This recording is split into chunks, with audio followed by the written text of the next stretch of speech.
Episodio número 2893.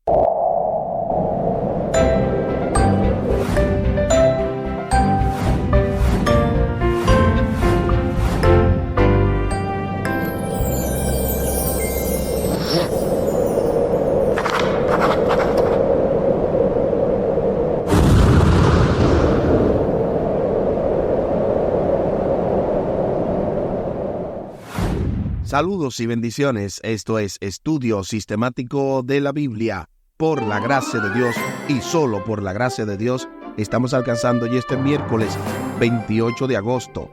Deberes terrenales y resultados celestiales. En el marco de esta lección número 9, controversias en Jerusalén. Con el texto a memorizar de Marcos capítulo 11 y el versículo 25. Y cuando estén orando, si tienen algo contra alguien, perdónenlo, para que su Padre que está en los cielos perdone también sus ofensas. Marcos capítulo 11 y el versículo 25. Durante esta semana hemos estado abordando diversas lecciones. Desde el pasado sábado domingo estuvimos viendo la entrada triunfal. Luego el lunes estuvimos viendo un árbol maldito y un templo purificado. Y ayer martes estuvimos viendo quién dijo que podíais hacer eso. Y para hoy, la lección deberes terrenales y resultados celestiales.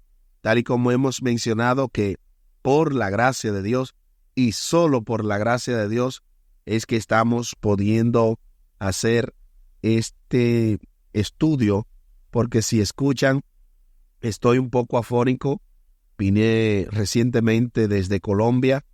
Allá fue que inició este proceso de grabación, pero aquí lo continuamos en Estados Unidos y de verdad que solamente el poder de Dios puede hacerlo, porque hemos estado afectados fuertemente, pero el Señor tiene la última palabra y estamos llegando a ustedes por su gracia y por su amor.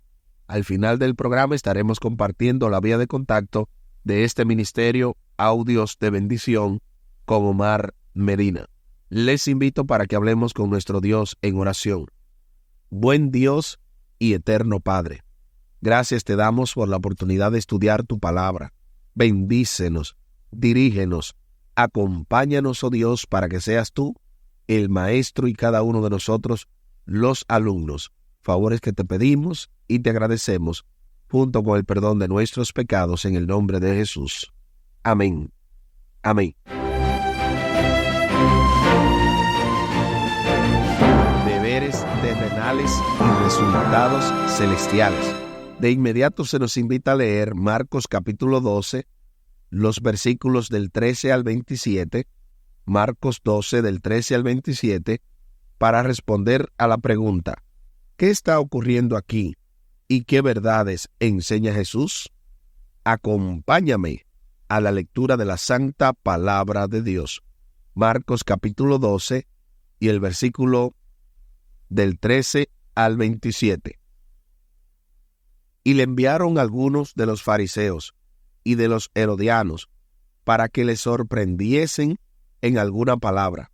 Viniendo ellos le dijeron: Maestro, sabemos que eres hombre veraz y que no te cuidas de nadie, porque no miras la apariencia de los hombres, sino que con verdad enseñas el camino de Dios. ¿Es lícito dar tributo a César o no? ¿Daremos o no daremos? Mas él, percibiendo la hipocresía de ellos, les dijo: ¿por qué me tentáis? Traedme la moneda para que la vea. Ellos se la trajeron y les dijo: ¿de quién es esta imagen y la inscripción? Ellos le dijeron: de César. Respondiendo Jesús les dijo: dad a César lo que es de César y a Dios lo que es de Dios. Y se maravillaron de él. Entonces vinieron a él los saduceos, que dicen que no hay resurrección, y le preguntaron diciendo: Maestro, Moisés nos escribió que si el hermano de alguno muriere y dejare esposa, pero no dejare hijos, que su hermano se case con ella y levante descendencia a su hermano. Hubo 7 hermanos. El primero tomó esposa y murió sin dejar descendencia, y el segundo se casó con ella y murió y tampoco dejó descendencia, y el tercero de la misma manera, y así los 7, y no dejaron descendencia. Y después de todos murió también la mujer. En la resurrección, pues, cuando resuciten, ¿de cuál de ellos será ella mujer? Ya que los 7 la tuvieron por mujer. Entonces Jesús les dijo: no erráis por esto, porque ignoráis las Escrituras y el poder de Dios, porque cuando resuciten de los muertos, ni se casarán, ni se darán en casamiento, sino que serán como los ángeles que están en los cielos. Pero respecto a que los muertos resucitan, ¿no habéis leído en el libro de Moisés cómo le habló Dios en la zarza, diciendo: yo soy el Dios de Abraham, el Dios de Isaac y el Dios de Jacob? Dios no es Dios de muertos, sino de vivos. Así que vosotros mucho erráis. Ahí está lo que dice Marcos capítulo 12, del 13 al 27. Ahora sí, respondamos a la pregunta: ¿qué está ocurriendo aquí y qué verdades enseña Jesús?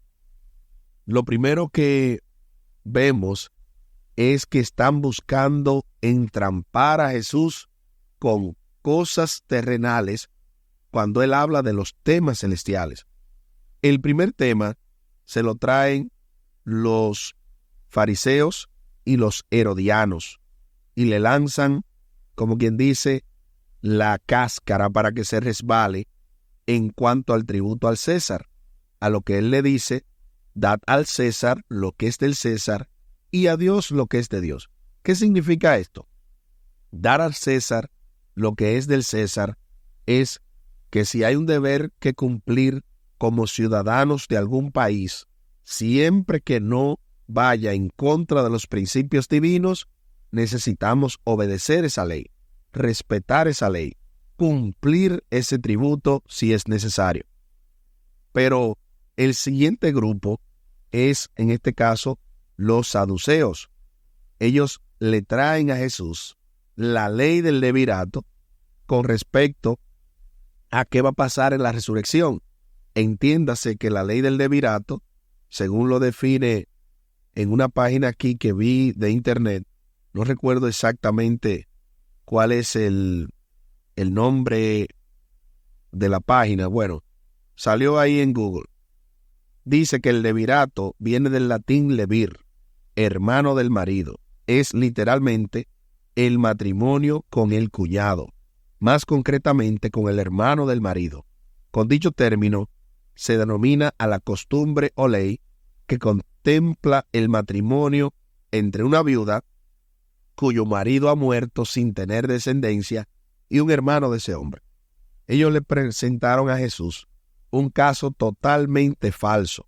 ¿Cómo es posible que una mujer haya tenido 7 maridos y los 7 murieran? Pero bien, en lo que ellos están buscando es desacreditar a Jesús y con ello la resurrección, porque los saduceos no creían en esto.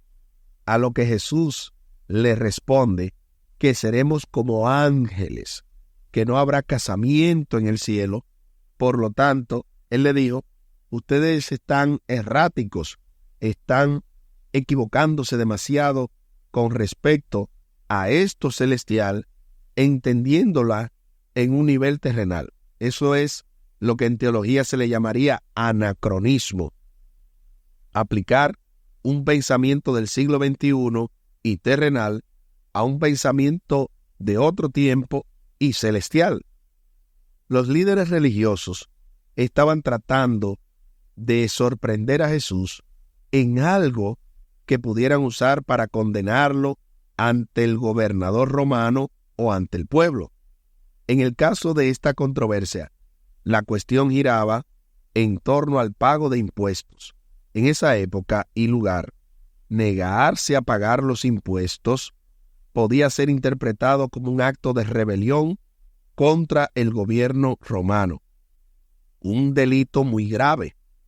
La respuesta de Jesús acerca de dar a César lo que es de César y a Dios lo que es de Dios, lo puso a salvo de esa trampa.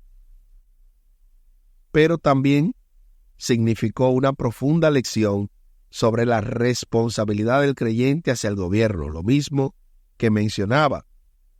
A continuación hay una cita que se encuentra dentro del libro El deseado de todas las gentes, y específicamente en el capítulo 66, titulado de la misma manera de esta lección de esta semana, Controversias. Lo único que esta semana es Controversias en Jerusalén, y el título de este capítulo 66 del deseado de todas las gentes es solamente Controversias. Noten lo que dice esta poderosa cita. Jesús declaró que ya que estaban viviendo bajo la protección del poder romano, debían dar a ese poder el apoyo que exigía mientras no estuviesen en conflicto con un deber superior. Pero mientras se sujetasen pacíficamente a las leyes del país, debían en toda oportunidad tributar su primera fidelidad a Dios. Del libro El deseado de todas las gentes, dentro del capítulo 66, Controversias. Y es así, cada uno de nosotros tiene una responsabilidad, no importa en el lugar que vive.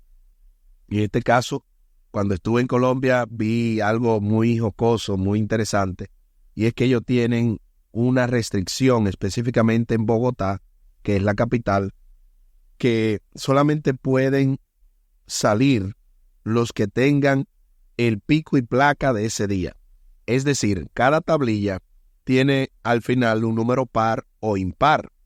A los que le tocan los impares, les tienen un calendario de esa semana, igual a los que le toca los números par, pero cada uno tiene que estar pendiente de acuerdo al calendario que le toca. De esa manera pudiéramos decir, pero si va a ser una obra misionera y es una emergencia, ¿no puede salir? No puede salir.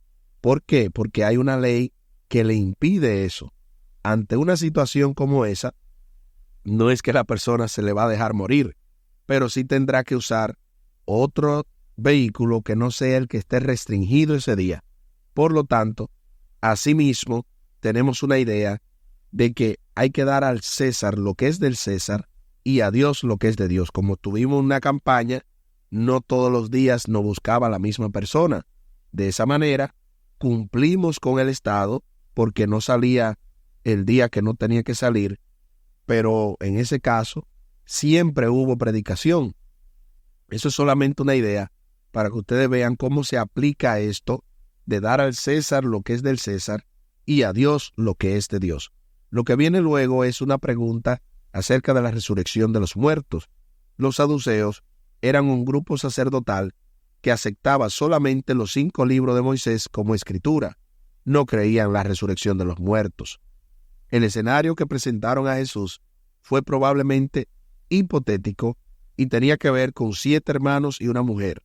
De acuerdo con la ley de Moisés, a fin de preservar la propiedad dentro de la familia, cuando un hombre moría sin dejar descendientes, su hermano debía casarse con la viuda, y el primogénito resultante de esa unión era considerado legalmente como hijo del difunto.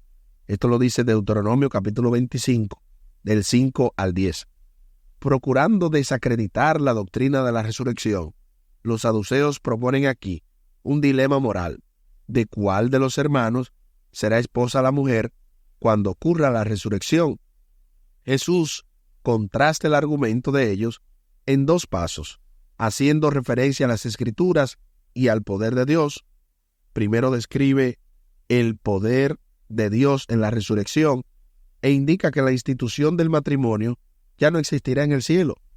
Luego defiende la doctrina de la resurrección, apelando a Éxodo capítulo 3, donde Dios dice que es Dios de Abraham, de Isaac y Jacob. Jesús da a entender que esto significa que Dios los resucitará. Ellos no pueden permanecer muertos si Dios es el Dios de Abraham, el Dios de Isaac y el Dios de Jacob, quienes están por ahora muertos. Se hace la pregunta final.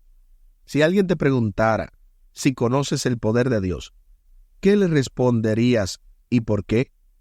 Si alguien me lo pregunta a mí, yo le diría, claro que conozco el poder de Dios. ¿Y por qué? Porque Dios, vez tras vez, va obrando, resolviendo todos y cada uno de mis problemas.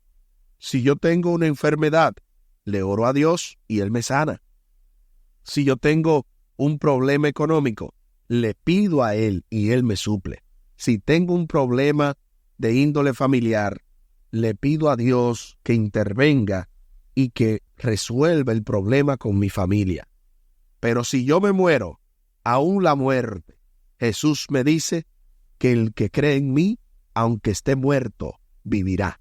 Por lo tanto, sí conozco el poder de Dios y estoy totalmente seguro de que Él también puede resolver tu problema y el mío. Aquí el tiempo se acabó.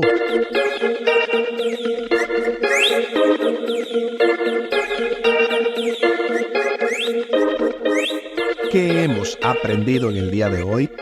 Hemos aprendido que Jesús es el que nos da no solamente la explicación de los deberes terrenales, sino también los resultados celestiales y cómo hay cosas que no se deben de entender desde el punto de vista humano, tratando de esa manera de minimizar el poder de Dios cuando Dios está por encima de nuestro alcance. Les invito para que hablemos con nuestro Dios en oración. Buen Dios y eterno Padre, gracias te damos por la oportunidad de estudiar tu palabra. Bendícenos, dirígenos, ayúdanos, oh Dios, para poder entender todo esto que implica el poder seguirte, el poder servirte, y que tengamos un balance, que no seamos fanáticos a la hora de no cumplir con los deberes como ciudadanos en el lugar donde nos encontremos, sino que podamos dar al César lo que es del César y a ti lo que es tuyo, de una manera tal que siempre que no haya controversias en cuanto a tu fidelidad, podamos también cumplir con todo lo que el ser humano nos pida, siempre y cuando eso no vaya en contra de tus principios.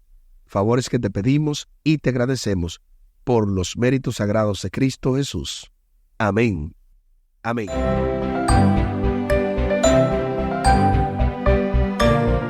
Espere con la ayuda de nuestro Dios para este jueves el mandamiento más importante.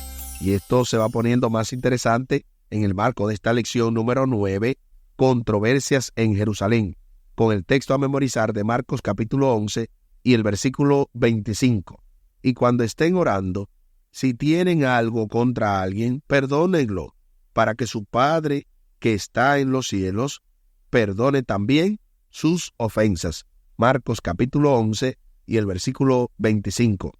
Así como lo habíamos mencionado al principio del programa, compartimos la vía de contacto de este ministerio Audios de Bendición con Omar Medina. Pueden hacerlo vía WhatsApp al 484-838-8989. 484-838-8989 y también al correo electrónico omarmedina113@me.com. Omar Medina, todo pegado, 113@me.com.